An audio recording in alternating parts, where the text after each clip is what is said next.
Amén, gloria a Dios, el Señor está obrando, el Señor está tocando. Saludamos al pastor Leo Shedansky de Argentina, a la misionaria Roberta Liroy. Dios abençoe grandemente su vida. Todas las personas que van entrando a este live, y que Dios abençoe a todos vocês, amén. Entonces, quiero convidar ahora a la pastora Luciana Aguiar para traer una palabra, amén, para que Dios esté tocando las vidas. Él viene dando hace 2 meses el estudio de Atos, entonces ella va a hacer un resumen de lo que él viene dando en estos 2 meses, amén.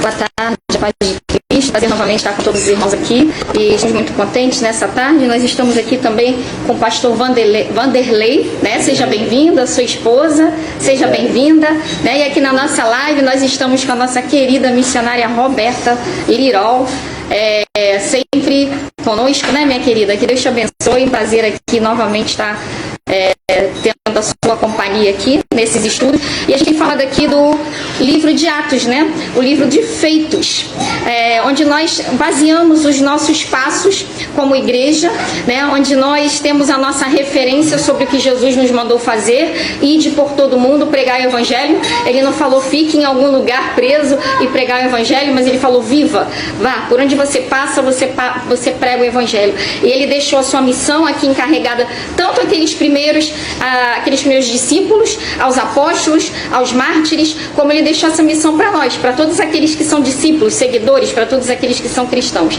E a gente tem aprendido muita coisa com os nossos primeiros irmãos, né, da igreja primitiva, e que são os remanescentes, são aqueles que nos dão o caminho, né? Depois de Cristo são aqueles que nos dão o caminho.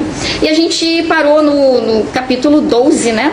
A gente parou naquela passagem do capítulo 12.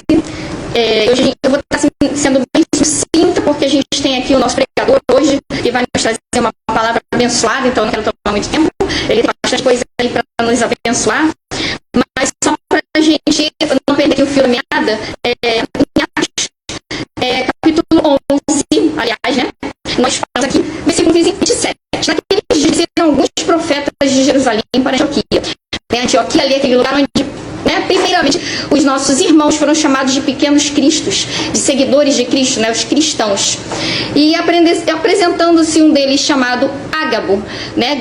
Ágabo quer dizer aquele que é digno de honra, aquele que é honrado. Então, esse homem que aparece aqui na Bíblia, de repente, a gente não tem muita referência dele, mas ele teve uma importância muito grande ali para a igreja, porque ele estava conectado com Deus e ele se deixou usar por Deus para abençoar aqueles irmãos ali e avisar aqueles irmãos sobre um problema que vinha. É uma coisa interessante, né? Que Deus não deixa que aconteça nada conosco, que nada venha nos pegar de surpresa, como a gente falou no domingo passado, né? Deus sempre levanta alguém para nos avisar. Quando Ele não nos avisa assim diretamente, Ele levanta alguém com uma palavra de discernimento, não é? Às vezes aquela pessoa que a gente menos espera que vá nos dar aquele aviso, que vai ser usado por Deus, é aquele que Deus usa. Deus não está limitado, né? Ele usa quem Ele quer, como Ele quer, da forma que Ele quer. E Ele usou Ágabo, porque Ágabo, né, pelo nome dele, um homem que é digno de honra, deveria ser um homem que estava realmente ligado com o Espírito de Deus. E ele disse o seguinte, que ele deu a entender pelo Espírito que estava para vir uma grande fome por todo mundo de então, né? E aí, o que acontece, né? Naquela época que eram os dias do imperador Cláudio. E aí, os discípulos, cada um conforme as suas posses, resolveram enviar socorro aos irmãos que moravam na Judéia. Olha que coisa interessante, o espírito da igreja primitiva, né?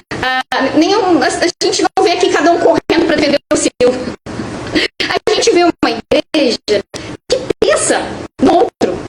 A gente vê uma igreja que estava em coinonia, que se preocupava com o outro. Foi aquilo que a gente viu aqui no capítulo 4 de Atos. O que é igreja? Igreja é chamado para fora. É aquele que é chamado para fora de um sistema do mundo, onde cada um luta por si, onde cada um quer se posicionar melhor que o outro. E na igreja é diferente. Na igreja, cada um pensa no outro tempo. Nós somos somos um corpo. E a gente não pode pensar somente, né, nós como um membro, porque se um membro não funciona bem, o corpo todo vai sofrer.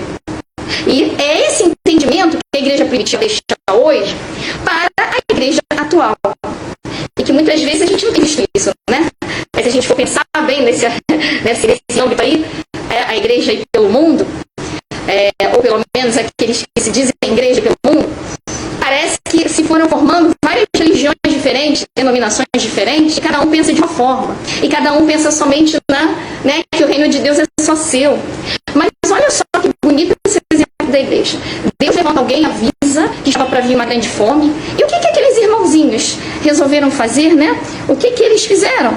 Eles separaram aquilo que eles tinham, eles tocaram para si mesmos, mas eles levaram socorro àqueles irmãos que estavam na Judéia, que era o lugar mais atingido. Olha que coisa interessante, né? O amor ali realmente em prática. E o ensinamento de Jesus em prática. O que eles, com efeito, fizeram enviando aos presbíteros por intermédio de Barnabé e Saulo. É que a gente já vê Barnabé e Saulo operando juntos, né? Saulo, né, aqui que pela primeira vez que ele foi visitado por Barnabé, né, agora ele está ali com Barnabé em Antioquia, a gente vê eles agora trabalhando juntos. Daqui para frente eles estarão em grandes missões, né? Deus usando a Saulo que vai se tornar Paulo. No capítulo 12, então, o que aconteceu? Vendo, né, o rei, né, vendo a igreja se unindo, mais uma vez se levanta a perseguição. Mais uma vez, ele deu uma trégua e agora volta novamente a perseguição mais acirrada em cima do povo de Deus.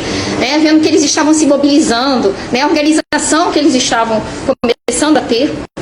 Aí, o que acontece? Herodes, mais uma vez usado pelo inimigo, ele manda prender alguns da igreja para os maltratar. E quem que ele manda prender? Você vai aonde? Você vai naquele que está liderando. Sempre, né, os apóstolos. E quem ele vai pegar? Pedro. Mais uma vez ele pega Pedro.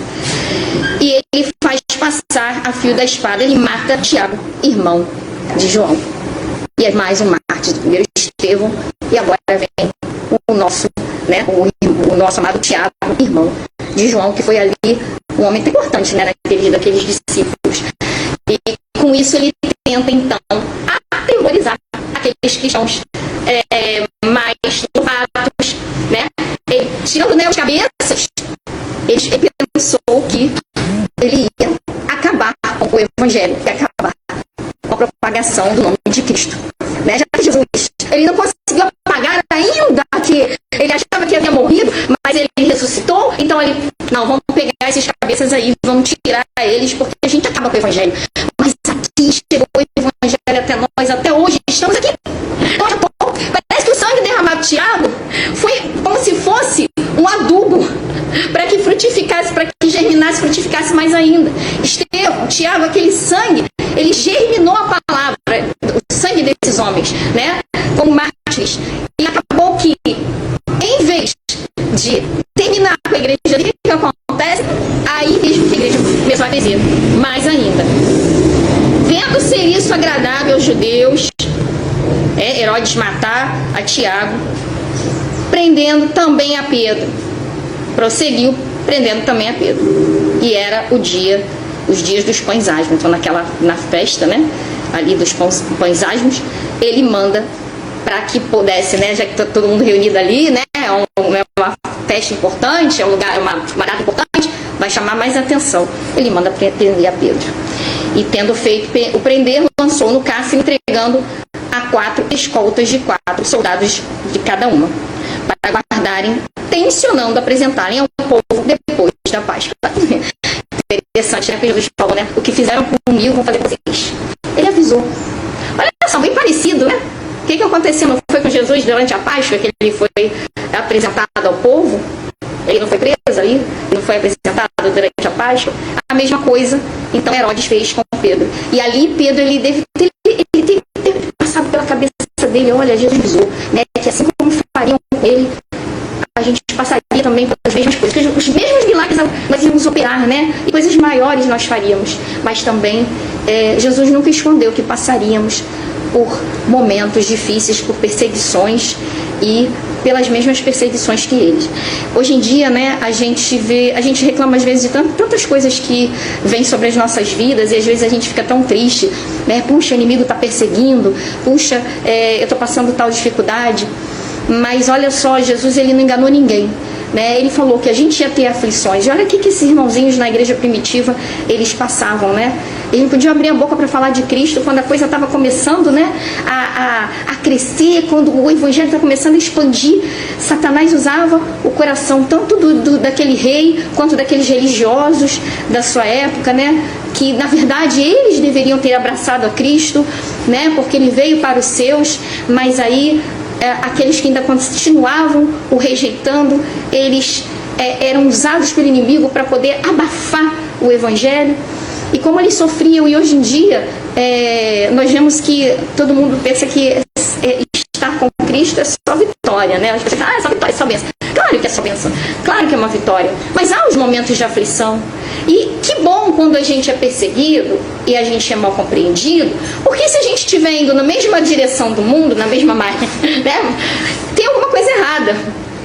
Tem alguma coisa errada, porque o sistema mundial, né, nós sabemos que ele é todo implantado para ir contra as normas do Criador. É tudo contra o Criador, né? Se baseia no quê? Né? Na glória humana, na prosperidade material voltada para este mundo, não é? E a gente vai ver aqui, bem aqui no próximo capítulo, como aquele rei, ele personificava bem isso, o rei Herodes, porque ele sempre arrebatando a glória para si. No reino de Deus é o contrário. A glória é sempre direcionada para Cristo, para o Criador, e nunca para a gente. Então todo o sistema é bem invertido. E às vezes me preocupa quando eu vejo aí, né, certas pregações ou certos comportamentos que se dizem, né, pautados no Evangelho, que se dizem que é do Evangelho, em que a glória é toda focada no homem, em que as coisas são todas focadas em vitórias humanas. Eu não estou dizendo com isso que Deus não queira te dar a vitória, que Deus não queira te prosperar materialmente, que Deus não queira... Não, mas quando eu vejo assim certas pregações, porque o Senhor vai exaltar o seu nome. Claro, Deus se exalta através de nós, eu não estou dizendo assim, mas quando a gente se preocupa muito com isso, que seja, né, todos têm que ver, né, você no palco, você na glória, você não sei aonde, eu fico me perguntando em que lugar que Jesus falou isso, né, que todos iam te aplaudir, que você seria levantado, que receberia aplausos no mundo, porque na verdade, o que eu vejo, né, o Cristo do Evangelho pleno, o Cristo aqui né, que a gente está vendo que deixou essa igreja implantada, que é esta igreja aqui, que a gente segue os passos, eu vejo ele dizendo assim, olha, vocês vão arrebatar grandes multidões que vão aplaudir vocês e todos vão ter que te ver no palco e a tua vitória, e você será... Não, a gente vê que ele avisou o seguinte, vocês serão perseguidos. Vocês vão passar até pela morte por meu nome. Essa é minha glória, é isso que eu estou deixando. Se a gente pregar isso para alguns hoje, vai dizer, para que eu quero isso? Porque não tem nada a ver com o que a gente ouve, não é? Algumas vezes, não estou dizendo sempre. E é claro que a glória de Deus já está na nossa vida, e é claro que Deus abençoa, só que isso não é o foco daquilo que a gente vê, que é a pregação do Evangelho, principalmente, né, quando a gente começa a analisar aqui nas Escrituras, tanto nos Evangelhos, na vida de Cristo, como, né, nos primórdios aqui da igreja cristã, que não é assim. E eles tinham até orgulho de morrer por Cristo. E eu vou dizer, hoje eu morreria de medo. Saída pela direita, como tinha antigamente um desenho que dizia, né? Eles também tinham. Com certeza eles tentavam escapar. Como seres humanos, por instinto, né, de sobrevivência. Mas o Espírito de Deus, eles estavam com tanta conexão, estava tão forte ainda, né? E deveria continuar, e deve continuar, não estou dizendo esse ainda, não é que não seja, não tem que ser ainda não, lá, agora não, claro.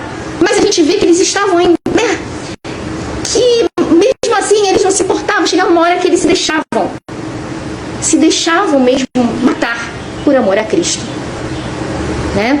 E aí, vendo, né, isso aí acontecer, em vez de eles Ah, não, vamos acabar aqui, vamos parar com a pregação. Não, aí que ele se levantava, aí que Pedro se levantou e pregou. E mais uma vez ele é encarcerado. E colocam tantos guardas aí como se fosse uma pessoa, né, perigosa, criminosa, para tomar conta dele dia e noite. Por quê? Por causa daquela outra experiência, né? Que ele estava preso lá atrás e que ele foi solto, né? Agora não, peraí. Dessa vez não vamos facilitar para ele não. Porque ele continuou. Falamos para ele calar a boca e ele falou que mais importa obedecer a Deus do que os homens e continua. Né? Bom, e aqui a gente vai encurtar para que, né, a gente vai continuar na semana que vem. Pedro, pois, estava guardado no cárcere, mas havia incessante oração a Deus por parte da igreja a favor dele. Que coisa interessante, né? As orações dos justos muito podem em seus efeitos. Muito pode. Ele estava preso, mas não paravam de orar por ele. Olha o efeito que deu essa oração. Olha o que aconteceu. Não simplesmente, né, Deus tocou lá no coração de alguém, né, ou de Herodes mesmo, para deixar ele sair. Não. Olha que coisa surpreendente. Olha como as orações do justo operaram dessa vez, né? Quando Herodes estava para apresentá-lo naquela mesma noite, Pedro dormia entre dois soldados, acorrentado com duas cadeias, sentinelas à porta e guardavam o cárcere. E porém, eis que sobreveio um anjo do Senhor, e uma luz iluminou a prisão, tocando ele ao lado, tocando Pedro ao lado, e o despertou, dizendo: levanta-te depressa. Então as cadeias caíram-lhe das mãos. Olha a oração da igreja fazendo efeito. Deus mandou um anjo pessoalmente ali para que Pedro pudesse sair. As cadeias simplesmente caíram das suas mãos. Eu não sei quais são as cadeias hoje que estão perturbando a sua vida, você que está aí do outro lado. Eu não sei, mas o mesmo Deus que ouviu as orações daquela igreja, ouve as orações daqueles que são igreja hoje. Eu tenho certeza que por mais que você pense assim, eu não sei orar, Deus não está se importando com palavra, até porque Ele, sabe, o que a gente puder dizer não chega nem aos pés do que Ele, não é, com a sua sabedoria imensa, criou em vocabulário de todas as línguas para poder ouvir. Então Ele não está interessado, Ele está interessado que você simplesmente põe a sua fé em prática, fale com Ele, creia, usa a tua palavra, a palavra que você souber, porque não é essa palavra, a palavra que vai chegar a Deus é que o Espírito Santo vai interpretar para Ele. Se você orar, né, o Espírito de Deus é que vai se incumbir de fazer de colocar essa oração realmente em palavras que venham surtir efeitos. Então, olha só a oração surtindo efeito naquele momento. O anjo disse: cinge-te e calça as suas sandálias, põe a capa e segue-me. E o que Pedro fez? Simplesmente obedeceu. Podia ser a coisa mais louca, ele podia pensar: estou delirando, mas vou fazer. Porque ele conhecia o Cristo que ele servia. Ele conhecia, ele viu os milagres, ele já tinha passado a experiência. Meu querido, o que te faz fortalecer a sua fé é a experiência que você tem com Deus. É você, o conhecimento que você tem de Cristo e a experiência que você tem com Deus. Não é nem você ficar, né, falando muito a Deus, né? Ficar muitas horas de joelho. Se você quiser ficar aqui, ótimo. Isso é bom, não é negativo. Você não precisa ir em um lugar especial, subir, né, ao morro mais alto, um monte mais alto. Se você quiser também, fique à vontade. Mas para Deus não faz muita diferença. O que vai contar é o que você tem, né, de entendimento desse Deus maravilhoso, a tua experiência com Ele, o que você já viveu com Ele, a tua fé nele, a tua confiança nele. E Pedro já tinha experiência com Cristo, já conhecia Cristo de perto. Ele tinha uma fé que uma vez, né, foi tão fraca que ele negou a Cristo, e ele mesmo sabendo que Jesus tinha avisado: você vai me negar, mas agora ele lembrou daqueles momentos. Ele falou: dessa vez não. Com certeza lá na sua mente ele falou assim: dessa vez eu não vou negar, eu vou até o final, porque agora, né, ele já tinha uma experiência mais fortificada com Deus. E aí o que ele fez? Aí ele saiu e foi seguindo o anjo. Passou pela primeira sentinela, aí vamos chegar lá, eles vão me pegar, anjo, não ficou discutindo. Passou e nada. Chegaram no portão, nada. E olha só, não existia portão automático ainda na época. Não tinha eletricidade, não existia. mas o portão abriu automaticamente. Hoje aquela porta que a gente está achando que não vai se abrir, vai se abrir. Não precisa fazer força, não precisa empurrar, não precisa ninguém para empurrar para você. Porque se você for seguindo a orientação de Deus, automaticamente ela se abre. Não sei qual é a porta que está fechada, que está te impedindo, que está te segurando dentro de uma cárcere, que está te fazendo sofrer, que está te algemando, mas olha só, vai se abrir sem precisar a gente fazer força, se simplesmente a gente seguir a orientação de Deus.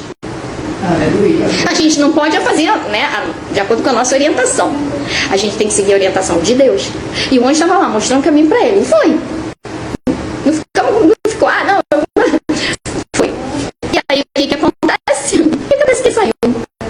Então, Pedro, né, saiu automaticamente e enveredando por uma rua e logo adiante. O anjo se apartou dele, não precisa mais, né? Aí agora ele já foi tirar as perninhas dele. O que aconteceu? Ele foi lá correndo, falar com os irmãos que estavam reunidos. E eles estavam reunidos num suntuoso templo. Eles estavam reunidos na casa, congregados numa casa. Essa era a igreja primitiva onde eles estavam, considerando ele a situação. Resolveu ir à casa de Maria, mãe de João, combinado Marcos, e onde muitas pessoas estavam congregadas. E o que eles faziam ali? Paravam. Estavam orando. Ele bateu a porta, né? E a gente vai continuar na próxima. A gente vai ver o que vai acontecer a partir do próximo estudo. Quando ele bate a porta, o que será? Será? Nossa oração foi ouvida, saíram todos alegremente, sabendo já que Deus tinha operado? Ou será que foi diferente? No próximo domingo a gente vai ver como foi a recepção a Pedro, né? Como eles consideraram aquele milagre ali, né? E as coisas mais que aconteceram, né? Mas que Deus te abençoe. Você continue meditando aí nesse livro, já que é uma bênção para nós, né? São os nossos, a nossa referência. Sempre digo, é a vida de Cristo. Qual é a nossa referência hoje em dia? Né? Não é um ser humano, não é o cenário econômico, né? Não é uma religião. A nossa referência é a vida de Cristo e os primeiros passos da igreja. Se a gente for por aí, a gente não erra. Né? O que eles deixaram de legado para nós? O que a gente tem que fazer? Né? A gente tem que estar sempre meditando para que a gente possa estar aí seguindo esses passos e sendo igreja, sendo aquela igreja que o Senhor, o remanescente hoje em dia que o Senhor espera nesses últimos dias que a gente tem visto aí. Amém? Eu vou chamar então, para continuar essa reunião, o nosso pastor Marcelo.